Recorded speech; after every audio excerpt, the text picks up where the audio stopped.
Vamos fazer contato com o professor da Faculdade de Direito da Universidade Federal Fluminense, integrante da Associação Brasileira de Juristas pela Democracia, ABJD, Rogério Dutra dos Santos. Bom dia, Rogério. Bom dia, Glauco.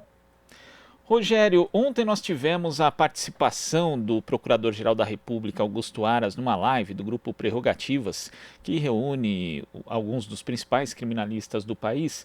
E ali o Aras disse que a Força-Tarefa de Combate à Corrupção de Curitiba, a Força-Tarefa da Operação Lava Jato, teria 50 mil documentos no banco de dados paralelo e também acesso a dados de 38 mil pessoas. Eles chamam isso de documentos encobertos, já que nem a Corregedoria do Ministério Público Federal teria acesso a eles, contrariando inclusive resoluções que disciplinam o trabalho dos integrantes do MPF. Como é que você viu essa declaração do Aras, Rogério? Olha, Glauco, essa declaração ela é muito grave porque ela implica numa acusação, na verdade, de cometimento de alguns crimes aí pelos integrantes da Operação Lava Jato, especialmente pelos procuradores federais. E isso, dito pelo Procurador-Geral da República, é realmente de uma gravidade ímpar, né? Nunca antes na história do Ministério Público Federal houve uma acusação tão contundente partindo de dentro do próprio Ministério Público Federal. Eu acredito que isso deve ser levado à frente, né? E, de alguma forma, isso comprova o que sempre se disse, né, da Operação Lava Jato, de que ela foi uma operação que se produziu violando vários artigos do Código Penal, do Código de Processo Penal e da Constituição, né? Uma operação criminosa, na verdade. Agora, por outro lado, Glauco, é bom que se diga também que esse movimento do Procurador-Geral da República, do Augusto Aras, não é um movimento recente, novo. Ele, desde o começo, ele tem criticado a Operação Lava Jato, dentro daquele padrão que a gente já sabe, né, de tentativa de estancar a sangria. Então, a Operação Lava Jato, ela, de alguma forma, incomoda os políticos da extrema-direita, porque a Operação Lava Jato ela sai do controle, vamos dizer assim, institucional e funciona, e pode funcionar randomicamente. Originalmente, a operação ela teve como objetivo criminalizar os partidos de esquerda, em especial o PT, perseguir o presidente Lula, impedir que ele fosse eleito, que ele fosse candidato, e ela conseguiu fazer isso com êxito.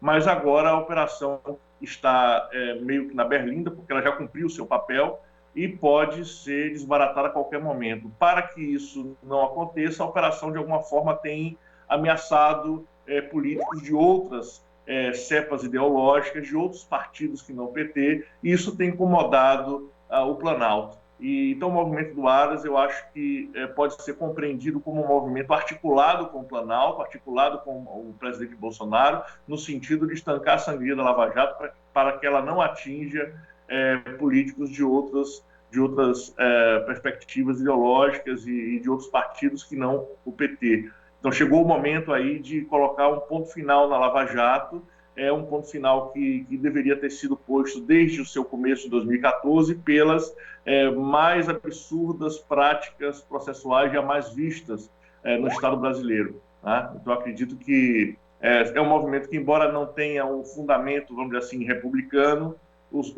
se cumprir o seu objetivo, é um objetivo bem cumprido, de acabar com uma operação criminosa e acabar também com a mamata que alguns membros do Ministério Público Federal têm encontrado nessa operação, porque essas operações rendem diárias, rendem jetões, rendem aumento de salário, aumento de prebendas, e isso obviamente é imoral e deveria ser combatido pelo Estado, né? E, na verdade, assim, que existe uma disputa política, isso fica bastante evidente, como você ressaltou, Augusto Aras, antes de ser Procurador-Geral da República, era crítico, né, fazia críticas ali à Operação Lava Jato, mas quando foi sabatinado, por exemplo, na CCJ, ele ressaltou os valores da Lava Jato. Aquela época, o ministro da Justiça era Sérgio Moro. Depois da saída do Moro, a Lava Jato também passou aí a tomar medidas contra pessoas fora do espectro político do PT, que em geral eram o alvo da operação. Ou seja, se o Aras joga politicamente, a gente pode dizer também que a Lava Jato faz essa atuação política com bastante força aí, né? Em especial depois da saída de Moro do governo Bolsonaro, Rogério. Certamente, o Moro é o inimigo hoje do presidente da República, um virtual candidato a 2022 à presidência e concorrente direto das pretensões de Bolsonaro de ser reeleito. Então, nada mais estratégico nessa contabilidade aí eleitoral do que atacar a Lava Jato, que seria, abre aspas, a menina dos olhos de ouro do Sérgio Moro, né? O que já é um absurdo é só essa frase, né? Porque a gente imagina que um juiz seja parcial e o Sérgio Moro demonstrou cabalmente, de várias formas, a sua parcialidade, inclusive quando ele aceita ser ministro do Bolsonaro, antes mesmo do segundo turno eleitoral se completar. Ainda juiz da Operação Lava Jato e soltando notícias que poderiam prejudicar e prejudicaram, de fato, a candidatura do PT à presidência da República em 2018. Então, fica comprovado que o Moro efetivamente era um juiz parcial, era um juiz que tinha interesse político no processo, tá? E a Lava Jato era um instrumento político desses interesses, tanto do Sérgio Moro, quanto os interesses dos procuradores, por exemplo, em abocanhar bilhões de reais de multas cobradas pela Petrobras, né? Então, existia um projeto político desses procuradores, inclusive o Deltan Dallagnol tinha sido sondado e, eventualmente, tinha demonstrado algum tipo de interesse em se lançar candidato ao Senado Federal por Curitiba. Então, a gente já percebe que a Operação Lava Jato era eivada de questões políticas e, obviamente, um processo judicial não pode ser levado a sério e não pode ser considerado correto como essas tantas pretensões políticas que estavam ali subjacentes e até mesmo explícitas. O caso do Augusto Aras é interessante também, por quê, Glauco? Porque o Augusto Aras foi o primeiro procurador em muito tempo a ser eleito fora da lista tríplice, né? O que era abre aspas, uma tradição estabelecida pelos governos do PT. Uma tradição que eu considero, inclusive, equivocada, porque a responsabilidade republicana do presidente, estabelecida pela Constituição, é que ele escolha, por vontade própria, o procurador-chefe do Ministério Público. E quando o Lula e a Dilma fizeram essas escolhas a partir dos primeiros colocados na lista tríplice, isso causou um novo movimento interno na instituição do Ministério Público Federal, que foi o corporativismo e a organização corporativa eleitoral interna, a disputa política interna eleitoral, porque se sabia que o primeiro da lista seria escolhido pelo presidente da República. E isso prejudica bastante o desenvolvimento republicano de uma instituição, porque ela deixa de cuidar dos seus problemas usuais e passa a ficar paralisada pela disputa eleitoral interna. Isso cria subgrupos internos, isso cria disputa política interna, e isso é ruim para a instituição. Então, eu acredito que essa escolha fora da lista tríplice, que é autorizada pela Constituição, é o correto a se fazer, porque isso reforça, vamos dizer, a autoridade republicana do presidente. Obviamente que, no caso aqui do Bolsonaro, os fundamentos para essa escolha foram os menos republicanos possíveis, né? O Bolsonaro queria alguém de sua confiança com o objetivo de blindá-lo de investigações do Ministério Público Federal acerca dos desmandos realizados pela sua família e provavelmente por ele. Então, essa vinculação com as milícias, etc. e tal. Então, a tentativa de blindar o presidente e sua família de investigações por parte do Ministério Público Federal é o que explica a escolha do Augusto Aras, embora essa escolha, em termos constitucionais, seja, vamos dizer assim, correta. E o Augusto Aras hoje está sofrendo ataques de alguns membros do Ministério Público Federal, no sentido de que ele não teria legitimidade para ser o procurador-geral. Né? Em termos formais, isso é equivocado, né? Então, o Ministério Público está puxando sardinha para um procedimento altamente prejudicial à própria legitimidade da instituição, que é essa escolha eleitoral da lista tríplice. Então, eu acredito que esse é um momento passado da história brasileira. Eu acho que nenhum presidente que virá daqui para frente vai correr o risco de ficar refém de uma instituição tão poderosa como o Ministério Público Federal, e é bom que não fique, né, nesse sentido propriamente republicano. Então, acho que eu deixei claro aqui que, no caso do Bolsonaro, os objetivos não são republicanos, mas o resultado foi interessante na medida que a gente tem aí uma fissura importante no Ministério Público Federal, que permite a crítica dessa Operação Lava Jato tão famigerada e tão prejudicial à vida democrática brasileira. Agora, Rogério, ontem o advogado Marco Aurélio Carvalho, que faz parte do grupo Prerrogativas, que promoveu ali a live que teve a participação do Procurador-Geral da República, Augusto Aras, disse que o coletivo pretende acionar o Congresso Nacional para que seja instalada uma CPI da Lava Jato, sendo que todos os abusos cometidos pela operação, eles não foram coibidos pelos processos normais, institucionais normais, ali os mecanismos como o Conselho Nacional de Justiça, o Conselho Nacional do Ministério Público, o próprio STF, quando tivemos ali o vazamento da gravação ilegal feita entre o ex-presidente Lula e a ex-presidenta Dilma Rousseff. Nós só tivemos um puxão de orelha no então juiz Sérgio Moro por parte do ministro Teori Zavascki. Você acha que é necessária a instalação de uma CPI para apurar de fato e punir eventualmente os abusos e excessos cometidos pela Lava Jato?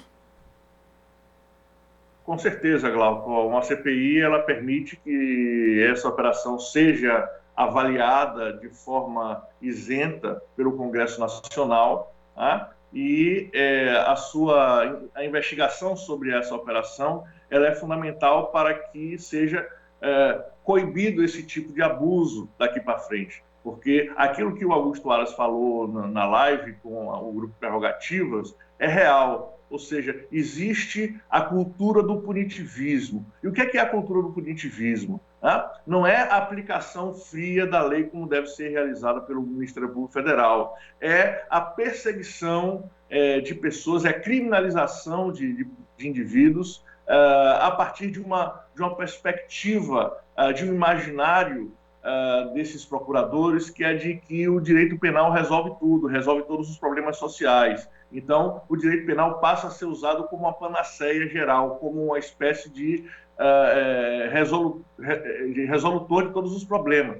Eu acredito que essa perspectiva realmente é extremamente prejudicial à vida democrática, é prejudicial aos direitos fundamentais dos cidadãos brasileiros, e ela deve ser duramente coibida, porque o papel do Ministério Público não é perseguir criminalmente os indivíduos, é garantir a realização da lei, é garantir a realização da Constituição. O munus legem, né, o cuidado e a responsabilidade que o Ministério Público tem em relação à legislação brasileira é de que ela seja devidamente aplicada e não utilizada como instrumento de vingança social, como instrumento de perseguição das classes populares e da esquerda, como tem sido até então realizado por essa instituição. Então, a fala do Augusto Aras nesse sentido é muito correta, de alertar para o punitivismo, né? E, portanto, eu acredito que uma CPI ela tem a condição de dar um recado público, né? São os representantes do povo brasileiro dizendo, eventualmente, durante uma CPI, e que não serão tolerados abusos, que não será tolerada a utilização da lei para perseguição, para o abuso, né? E aquilo que você falou é verdadeiro, quer dizer, na época, todas as instituições foram silentes, foram negligentes em coibir os abusos da Lava Jato, e a gente viu no que é que isso deu. Eu diria, inclusive, que não só o STF, o Conselho Nacional do Ministério Público, mas o próprio Ministério da Justiça, à época do governo Dilma, foi muito leniente com essa operação, uma leniência que eu reputo de uma irresponsabilidade absoluta, né? O ministro da Justiça tinha condição, na época, de barrar esses abusos, como chefe da Polícia Federal, como coordenador das atividades administrativas da Polícia Federal, e nada fez. E isso deve ser dito para que isso não se repita na história. Tá? A gente precisa de pessoas responsáveis nesses cargos republicanos. Tá? E tem uma crítica muito interessante que eu gostaria de citar aqui. Eu fiz uma entrevista recentemente com o ex-ministro Eugênio Aragão, que foi ministro da Justiça da Dilma já no final, não dava para fazer muita coisa já, mas o Aragão, que é procurador, né, aposentado, que é procurador federal aposentado, foi do Ministério Público Federal, ele disse o seguinte: olha, não se pode colocar no Ministério da Justiça o sujeito que tem banca, que é advogado, que depois do Ministério da Justiça vai operar nos tribunais superiores. Isso não dá certo. Né? É preciso que haja absoluta independência no Ministério da Justiça. E isso é uma lição muito importante para a gente. Nós amargamos a Operação Lava Jato por conta dessa estruturação meio mambembe aí do Ministério da Justiça à época. E eu acho que essa responsabilidade ela tem que ser lembrada. Né? Portanto, dito tudo isso, eu acredito que realmente uma CPI, conforme foi sugerido aí pelo Grupo Prerrogativas, é absolutamente fundamental para que essa operação seja examinada devidamente, porque ela não foi examinada por nenhuma instituição até agora. Então, esse movimento do Procurador-Geral da República é muito importante e uma eventual CPI aí também eu acho que é fundamental para que um fato como esse jamais aconteça de novo na história do Brasil, que uma instituição se arvore por si só, sem mandato, sem legitimidade popular, o condão de dizer o que é bom para o país. E, obviamente, o que foi bom para o país de acordo com a Lava Jato foi péssimo para o país de acordo com o próprio país. Né? Então, a gente viveu e vive momentos extremamente problemáticos derivados diretamente da Operação Lava Jato. Infelizmente. Rogério, eu queria agradecer a sua participação aqui no Jornal Brasil Atual e até a próxima. Alô, Rogério? Oi, estou aqui. Opa, não, eu queria agradecer a sua participação aqui no Jornal Brasil Atual. Tivemos um probleminha aí de conexão e até a próxima. Opa, conversamos aqui com o professor da Faculdade de Direito da Universidade Federal Fluminense, integrante da Associação Brasileira de Juristas pela Democracia, a BJD, Rogério Dutra dos Santos. Você está ouvindo Jornal Brasil Atual. As notícias que os outros não dão.